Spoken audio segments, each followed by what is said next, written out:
안녕하세요. 진짜 역사입니다. 이번 편에서는 고구려 안시성과 오골성의 진짜 위치를 알아보겠습니다. 먼저 다른 편에서 조명한 바 있지만 고구려 안시성은 이전의 환도성이었습니다. 안시성 전투는 너무나 유명하기 때문에 당나라 군사가 2달 동안 포위 공격했지만 결국 패전하고 철군한 사실을 잘 알고 있을 것입니다. 당시 고구려를 공격한 당나라 군사는 이세적의 요동군이 6만, 장량의 수군이 4만 3천 명, 장검의 이민족 부대와 당태종의 육군 본대 등을 합치면 최소한 30만 이상이었을 것으로 추정됩니다. 이에 맞선 고구려군은 고련수와 고해진의 15만, 신성과 건안성의 10만, 요동성 2만 이상, 안시성 몇만 이상, 그리고 조선 상고사에 나오지만 상곡과 북경을 역습한 고구려군 병력 여기에 평양, 국내성, 부여성 등의 수비 병력까지 합치면 고구려군은 당시 40만 명 정도의 군사력을 가졌을 것으로 추정됩니다.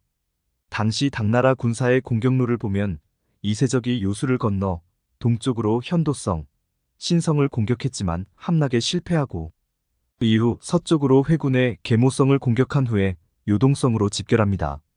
장검은 요수를 건너 건안성을 공격했지만 고구려군에게 패배했고 장량의 수군은 비사성을 함락한 다음에 평양 공격을 준비하고 있었습니다. 이후 당태종의 본대가 요수를 건너 요동성을 포위한 후에 이세적과 함께 요동성을 공격해 함락시킵니다. 이때 고구려군은 1만의 군사가 죽었고 1만이 항복했다고 합니다. 이어 당나라 군사는 백암성을 함락하고 안시성을 공격하기 위해 주필산에 주둔합니다. 이때 당나라 군사는 최소한 10만 이상이었을 것이고 안시성의 고구려 군사는 몇만 이상이었을 것입니다. 현재 주류 사학계가 안시성의 위치로 유력하게 비정하고 있는 영성자산성은 해성시 동남쪽 8km 지점에 팔리진이 있는 곳입니다. 한국민족문화대백과 사전에 나오는 영성자산성의 기록을 보면 성벽의 총 길이는 본성이 3km, 외성까지 합하면 총 4.5km 정도라고 합니다. 길이가 4.5km 정도이면 영성자산성의 직경은 약 710m 정도로 안시성에 고구려의 대군이 주둔하기에는 작은 규모의 성이라 이에 동의하지 않는 학자가 많습니다. 오골성은 당나라 군사가 안시성을 함락하지 못하자 부하 장수들이 안시성을 내버려 두고 오골성을 먼저 공격한 후에 평양으로 직공하자고 주장하지만 장손무기가 건안성과 신성의 고구려 군사가 10만이 넘기 때문에 위험한 계책이라며 반대의 실행에 옮기지 못합니다. 오골성은 한, 중, 1, 3국이 단동 북쪽의 봉황성으로 비정합니다. 이렇게 해서 안시성은 해성시 동남쪽의 영성자 산성, 오골성은 봉황성, 평양은 북한 평양이 되는 것입니다. 이들 위치는 당연히 엉터리입니다. 고구려 평양이 태자와 부간의 요양 동쪽에 있는데 당나라 군사가 한참 남쪽을 우회해서 평양으로 갈 이유가 없기 때문입니다. 이미 다른 편에서 낙랑군이 요동에 있었음을 조명했습니다만 북한 역사학계 또한 평양이 요녕성에 있었음을 공식화했습니다.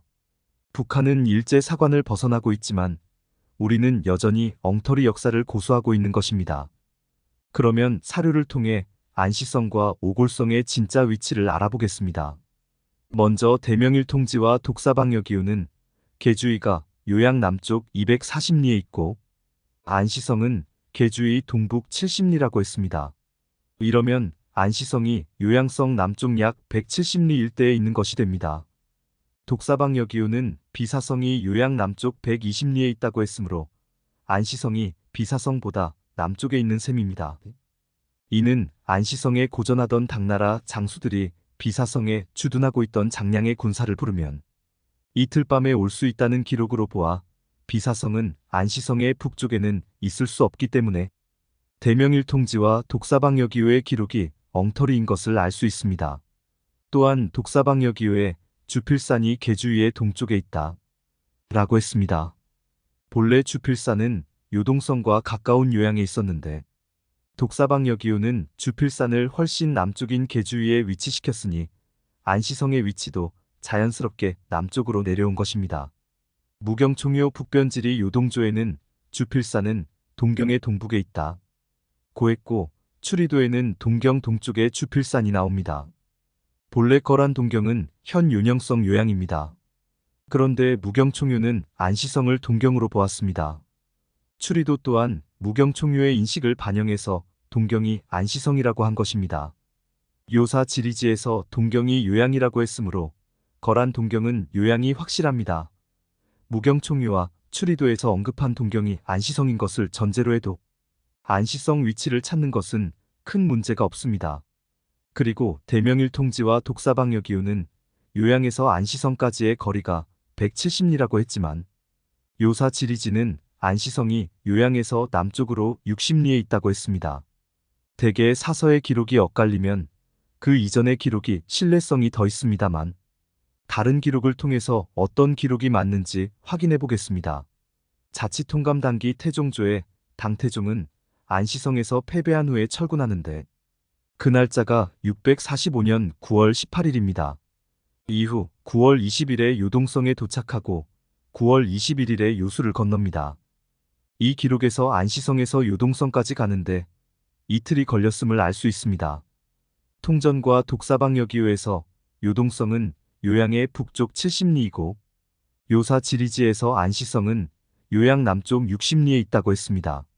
둘을 합치면 안시성에서 요동성까지 거리는 130리이고 이때의 당나라 군사는 하루 평균 65리를 걸었으니 꽤 빠른 속도로 철군했음을 알 수 있습니다.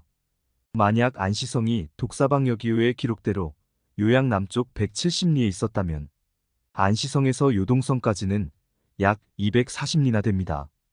이는 당나라 군사가 하루 평균 120리를 걸어야 하므로 불가능합니다. 당시 당나라 군사는 안시성을 공격하기 위해 주필산에 주둔하고 있었습니다. 이를 보면 주필산과 안시성은 멀지 않은 거리에 있었음을 알 수 있습니다. 주필산의 위치가 어디인지 보겠습니다. 명대의 요동지에는 수산이 요양성 서남 15리에 있다고 했습니다. 수산은 요동행도사의 서남 15리에 있다. 수산이 해주의 경계와 닿아 있다. 중략 당나라 정관 18년 당태종이 고구려를 칠 때 요수를 건너 군사가 마수산에 주둔했는데 이 산이다. 혹은 주필산이라고도 한다. 당사에는 주필산이 안시성 바깥에 있다고 했다. 지리지에는 일명 수산이라고도 한다. 라고 나옵니다. 주필산의 위치가 요양성 서남쪽 15리라고 했으므로 요양성에서 약 6km 서남쪽입니다. 이럴 경우 주필산에서 주류 사학계가 안시성으로 비정하고 있는 영성자 산성까지의 거리는 약 55km로 170리입니다. 요양에서는 약 185리 거리이고 요동성에서는 약 250리 거리로 당나라 군사가 이곳에서 이틀 만에 250리를 간다는 것은 역시 불가능합니다. 그러나 요사 지리지의 기록대로 안시성이 요양 서남쪽 60리라면 이틀 만에 130리를 가는 것이므로 충분히 가능한 거리입니다. 이미 독사방여기우가 안시성 위치를 비사성보다 남쪽에 있었던 것으로 기록한 것이 엉터리이고 당나라 군사의 철군 기록에도 맞지 않으니 요사 지리지의 기록은 틀림이 없습니다. 신당서 지리지에 마자수가 안시성을 거쳐 흐른다고 했습니다. 마자수는 고대 압록수이자 현재는 호나입니다. 즉 고대 압록수가 안시성을 거쳐 흘렀음을 알 수 있습니다. 또한 수나라와 당나라 군사가 안시성을 거치고 그 다음에 압록수를 건너기 때문에 안시성이 압록수 서쪽에 있었던 것도 알 수 있습니다. 그러면 고대 압록강의 위치가 어디였는지 정확히 알아보겠습니다. 대명일통지 요동도지휘사사의 호나는 요양의 서북에 있고 일명 소요수이다. 서남으로 흘러 심양위에서 사하와 합류하고 다시 서남으로 흘러 요양 서북에 이르러 태자하로 들어간다. 고했고 실학자 박지원은 열하일기에서 호나는 소요수라고도 하며 장백산에서 흐르기 시작해 사하와 합한 후에 성경성 동남을 굽이쳐 흘러 태자하와 합한다. 고했습니다. 고대 압록수인 호나가 사하와 태자하와 합치는 것을 알 수 있습니다. 그리고 황화사달기에는 안동도호부인 양평에서 북쪽으로 심양까지 120리, 동남으로 압록수까지 90리라고 했습니다. 고대 압록강이 안동도호부에서 가까운 것을 알 수 있습니다. 그리고 독사방여 기호는 안동도호부에서 요양까지 70리라고 했습니다. 이는 고대 압록수가 요양에서 20리 거리에 있었다는 의미입니다. 요양에서 20리 거리를 지도에서 찾아보면 요양 남쪽에 사하가 있습니다. 호나가 사하와 태자하와 합친다고 했으므로 고대 압록강은 현재의 사하 물길인 것을 알 수 있습니다. 이렇게 안시성은 고대 압록강인 사하의 서쪽에 있었던 것입니다. 그리고 주필산을 지도에서 찾아보면 요양 시내 일대의 수산보촌, 수산로, 수산공원 등의 지명이 나옵니다. 이 중에 산이 있는 곳은 수산공원이므로 주필산은 수산공원에 있었습니다. 주필산에서 45리 남쪽으로 내려오면 철가산이 나옵니다. 동쪽의 사하가 철가산 동남쪽에 호수가 있으며 인근에 동철 공장과 철서구가 있습니다.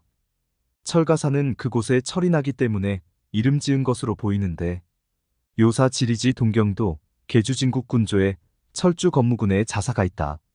본래 한나라 안시현이 있다. 중략 동경에서 서남쪽으로 60리 떨어져 있다. 관하려는 하나로 탕지현이 있다.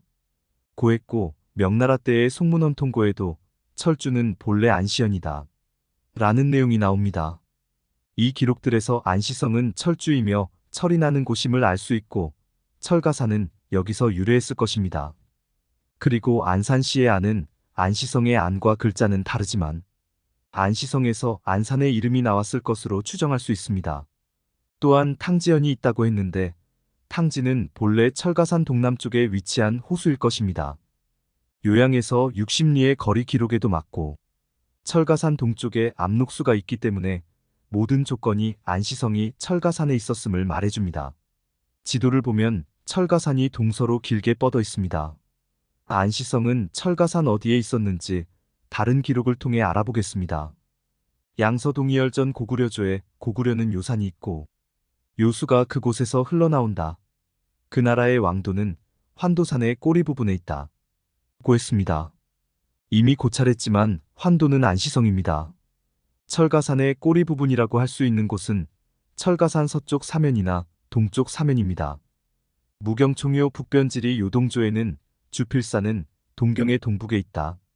고했고 추리도에는 동경 동쪽에 주필산이 나옵니다. 이렇게 안시성 동쪽 또는 동북 쪽에 주필산이 있었으니 방향을 고려하면 안시성은 철가산 서쪽 사면에 있었음을 알 수 있습니다. 그러면 오골성은 어디에 있었던 것일까요? 삼국사기 신라본기에 문무왕 10년 670년 3월 사찬 서로유가 고구려 태대영, 고연무와 함께 각각 정병 1만을 이끌고 압록강을 건너 옥골에 이르렀다. 라고 나옵니다. 여기서 옥골은 오골성입니다. 또한 당연하지만 신라와 고구려 연합군이 건넌 압록강은 고대 압록강인 사하입니다. 고당 전쟁 기록에서 오골성은 안시성 동쪽 혹은 남쪽에 있었고 또한 사하 서쪽에 있어야 하며 비사성보다 북쪽에 있어야 하므로 오골성은 철가산 동쪽 사면 일대로 추정됩니다. 이상과 같이 안시성은 요사 지리지의 기록대로 요양 남쪽 60리 지점인 현 안산시의 철가산이며 비사성은 안산시 서남쪽 해주에 오골성은 안시성의 동쪽에 위치해 요동평양으로 가는 길을 막고 있었던 것입니다. 당나라 군사는 주류 사학계의 주장처럼 현 해성시 동쪽의 영성자 산성과 중국, 단동시 북쪽의 봉황산성을 거쳐 현 압록강을 건너 북한 평양으로 가는 것이 아니라 철가산을 거쳐 고대 압록강이자 현 사하를 건너서 태자하 부간의 평양으로 향할 계획이었던 것입니다. 고구려 평양을 북한 평양으로 생각하면 이런 설명들이 납득이 안 될 수도 있습니다만 고구려 평양이 태자하 부간의 요양 동쪽에 있었던 것이 명백하기 때문에 안시성과 오골성이 철가산에 있었던 사실은 분명합니다. 이미 앞에서 언급했듯이 북한 학계는 이미 평양이 윤영성에 있었음을 공식화했고 필자 또한 평양이 태자하 부간에 있었다는 수많은 근거, 사료를 가지고 있기 때문에 고대 평양이 북한 평양이라는 거짓말 또한 고쳐져야 합니다. 이번 편은 여기까지입니다. 감사합니다.